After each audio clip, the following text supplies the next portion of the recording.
Hello students, welcome back. Let's go to section 2 of this notebook, data collection. Data collection by itself is an important topic, a humongously important topic, so important that many majors set up their own courses on data collection method for entire semester. The problem is, most of them are outside a mathematical realm, basically.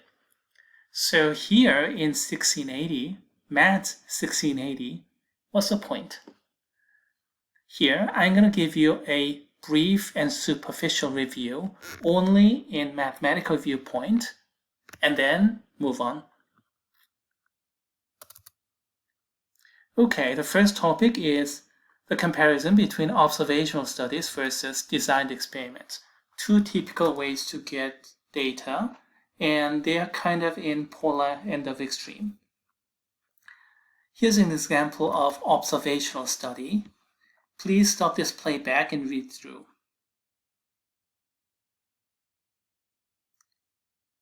Basically, this is about researchers who want to find out the association, a possible association between the cell phone use and the brain tumor. And here's another example. Again, stop this playback and read through. Same objective. The researchers want to find out the association between the cell phone radiation versus brain tumor. The difference? In the first study, we have actual people. So we just compare the people who are using cell phones a lot versus those who are not using a lot.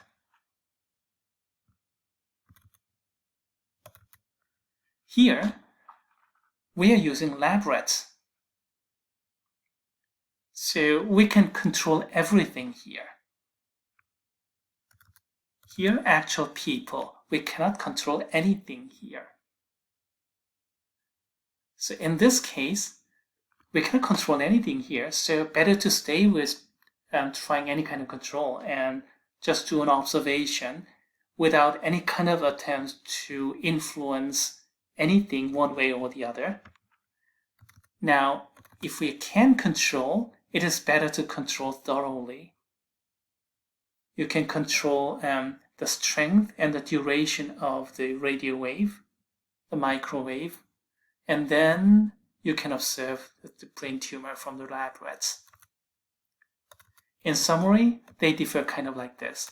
In an observational study, the values of the variable we are looking for, which is response variable, which is basically the result, the brain tumor, and do that without any attempt to influence the variable itself, the response variable or the brain tumor, or its potential cause, which we call the explanatory variable, in this case, the cell phone use, cell phone radiation. So not try to influence anything, just observe. A designed experiment, on the other hand, intentionally changes and controls the explanatory variable, that is, the radio wave from the cell phone. And then, based upon that controlled change, you can record the response variable, the brain tumor, and study. So, if possible, designed experiment will give you far more reliable data, but there's a bit of a problem. The physiology is different from rats and people, so there's a trade-off between one and the other. In any case, there are two types, and they're kind of polar end of extreme. And as for designed experiment, usually it is better to have double blind. So whether you have one group with exposure or the other group without exposure is kind of randomized, and then actually even lab rats, of course, don't know, and even researchers don't know either. And then the association actually goes into vault and then do all kind of studying individually and then match the association later. That usually is the best result. But of course, the more steps you put in, the more expensive it gets. Anyway, So much for the further explanation. Let's go to an example problem here.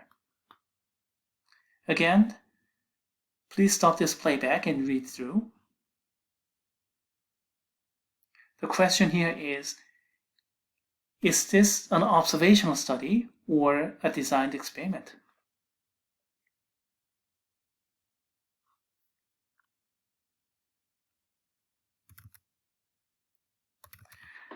Now, observational studies or designed experiments, they can fail in many ways, and one way to fail is through confounding, and here's an example. Again, stop this playback and read through. So what do we have here? Researchers want to find out the long-term benefits of flu vaccine and then divided seniors into group 1 and group 2. Group 1, those who get flu vaccines, and group 2, who are not getting flu vaccine, and then compare them in 10 years. And those who got flu vaccines, that's 27% less likely to be hospitalized and 48% less likely to die. Oh, really great, but these numbers may be exaggerated. There's no question flu vaccines are important, yes, but the people who are voluntarily getting flu vaccine, group 1 people, are likely to be more health conscious and then more educated in terms of health and hygiene and so on than group 2 people who do not care and not getting the shot. And consequently, there's 27%, 48% may very well be exaggerated. And that kind of thing is called lurking variables, the kind of explanatory variables that are not separated from the others and not considered very well. This kind of thing can cause confounding. In this case, your study may fail. Another typical way this study fails is bias. And let me give you an example first. 1936 presidential election known as Landon in landslide. Let's see what this is all about. Okay, Wikipedia page on 1936 presidential election between Franklin D. Roosevelt versus Alf Landon. And of course, FDR won big time. But there is a magazine called Literary Digest that predict Landon in landslide. And the reason it failed is because this magazine, Literary Digest, had incorrect sampling frame, the list of people from which you get the sample. They need a big list of people, so they went to telephone book and then got people there. Now, phone book nowadays is no problem, but in 1936, at that time, telephone was a luxury item. And also, they got some number of people from a list of members from country club and so on and so forth. So in the end, what they did was heavily biased toward rich people. And the result, Landon in landslide, turned out it was the other way around. FDR won big time. And this kind of thing, well, even afterward, there were even more blunders, as a matter of fact. Let's see. What does this say? Okay, this is not really working. Okay, all right. 1936 election was problematic, but also, let's see, was it 1950 something? Harry Truman's re-election. That too was also a blunder. And I think it was Chicago Tribune. Let me see. Yes, here we go. Harry Truman, after victory, showing off this newspaper, Chicago Tribune, that has headline Dewey defeats Truman, which of course is false. And that too was another blunder by statistical bias, as a matter of fact, and they didn't realize. those kind of things are biased. Sometimes the sampling is not done really randomly, but a certain group of people who are heavily preferred, not by design, but by mistake. Those kind of things are called bias.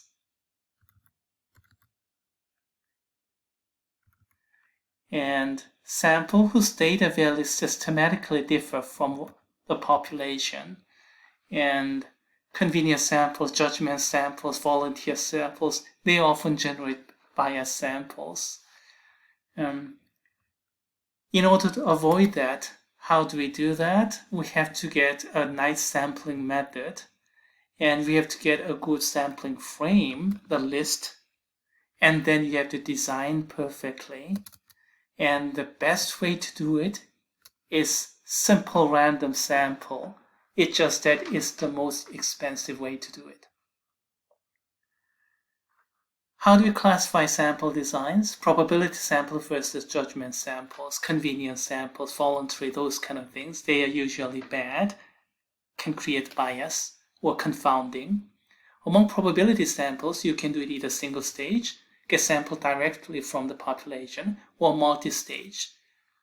Say, for example, from state of Texas, go down to each county with appropriate weight. Dallas County is a populous county, so big weight. Harris County, big weight. And then within Dallas County, we have many small cities here and there. City of Dallas, big. City of Mesquite, not as big, but again, pretty big. City of Lancaster, much smaller, those kind of things.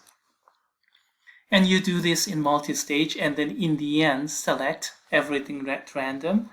That's gonna be not as good as simple random sampling, but it's gonna give you something respectable. But mathematics behind it is gonna be complicated, so we study only simple random sampling in this course. There are other kind of samplings too. One of the things that you want to remember is going to be a cluster sample, because that too is going to be useful. So instead of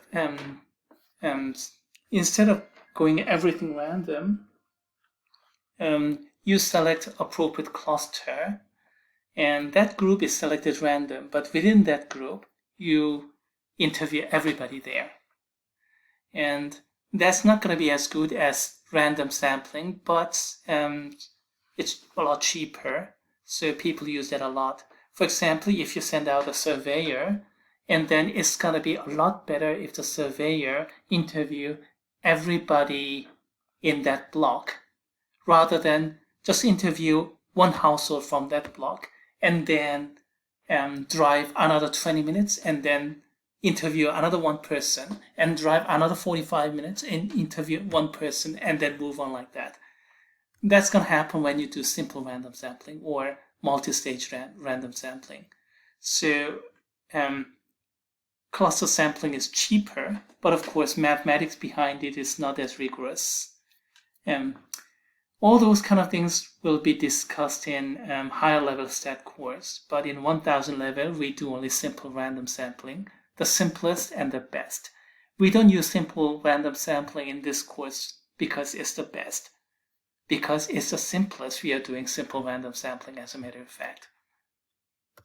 There are other ways, other effective ways, and if you have time, you can read through, and maybe you may encounter some questions, 1 or 2 problems like those from my MATLAB exercises, but not more than that. Of course, I'm not going to write any of these kind of things in the exam or anything like that. So that concludes section 2, and let me reiterate. Data collection itself is an important topic, but the majority of data collection is outside mathematics, so I'm not going to cover it rigorously in this course. Alright, you're going to encounter a couple of problems, maybe a little bit more in my MATLAB exercises for just first exercise set, otherwise nada, nil. Okay, that's where I'm going to stop.